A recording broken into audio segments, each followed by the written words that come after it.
What's good? What's good? What's good? Welcome in. Um, I felt like I did this video before.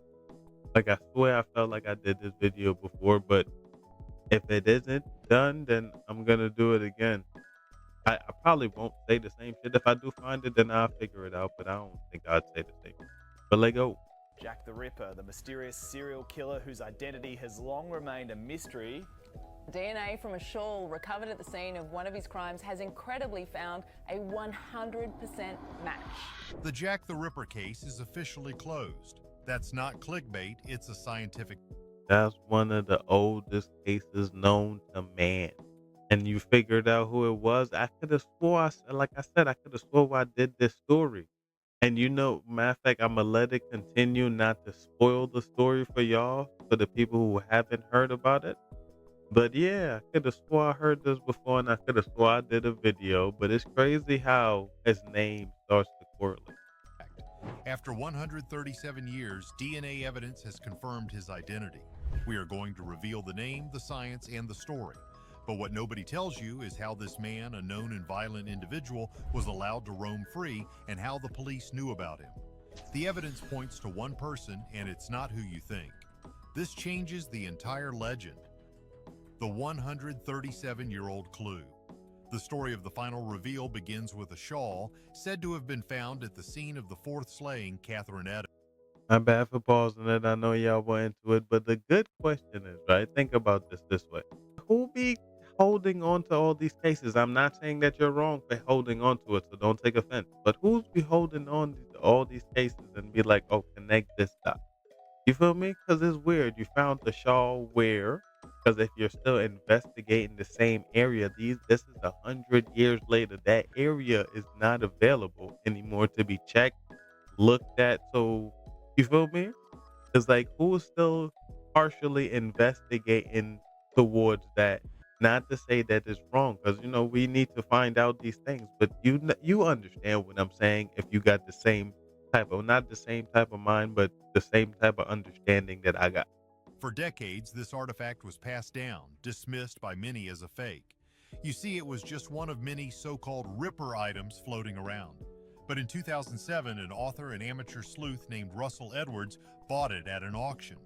He was convinced it was real, and he was willing to bet his reputation on one final, desperate attempt to solve the case using technology the Victorian police could only dream of. Edwards tracked down Dr. Jari Louhelainen, a world. I guess my question got answered. I just asked that question. Yeah, he went. He's like, that's it right there. The thing that's gonna crack this case. He got money. He definitely got money and time on his hands to just. Oh, I just bought this Ripper item. If it's where is it from? Is it from a legal market or the black? Matter of fact, let's get back to the video and I'm gonna shut up. Renowned expert in genetic analysis from old degraded samples. This wasn't like a fresh TV crime show. This was a piece of silk that was over 120 years old, contaminated by countless hands, by time, and by the elements. Getting anything from it would be a miracle. Dr. Louhelainen got to work. He and his team focused on the stains. Using advanced techniques, they carefully extracted the genetic material that was left. They were looking for something called mitochondrial DNA, or mtDNA. Here's what you need to know about mtDNA. Unlike regular DNA, which is a mix from both parents, you only get mtDNA from your mother. And she gets it from her mother, and so on, passed down in an unbroken female line for thousands of years. It's tough, it lasts a long time, and it's the perfect genetic time traveler. The first test was to see if the shawl was even real. The team found a living descendant of Catherine Eddowes' sister. They took a sample and compared it to the DNA from the bloodstains on the shawl. It was a perfect match. The shawl was real. It had been at the scene, soaked in the victim's blood. But then they found something else. Mixed in with the victim's DNA were other trace samples, including semen. This was it. This was the perpetrator's genetic signature. The team found a living female line descendant of a suspect's sister and tested her. Again, it was a match. After 137 years, the science pointed to one man. And it's not who you think. It wasn't a prince, it wasn't a doctor, it wasn't a famous artist. His name was Aaron Kosminski. The name might not ring a bell, but to the police in 1888, it was at the top of their list. This wasn't a new suspect, this was the man they always thought it was. Aaron Kosminski was a Polish immigrant who had fled to London. He worked as a hairdresser in Whitechapel, the very heart of the town. You hear that, right? He was cutting hair. This is the non-spoiler I was gonna tell y'all about. Because it's like, yeah, I could have swore I heard this story. I didn't hear his name though. I can't remember what video I did, but what? An immigrant, a Polish person, was Jack the Ripper. And he still has descendants. That's the crazy part. Like, y'all heard that, right? He still has descendants going right now. Not to say that his descendants is gonna go do the same thing, but just to think, can we start testing all the cereals against all these people to, see if something is going on, you know?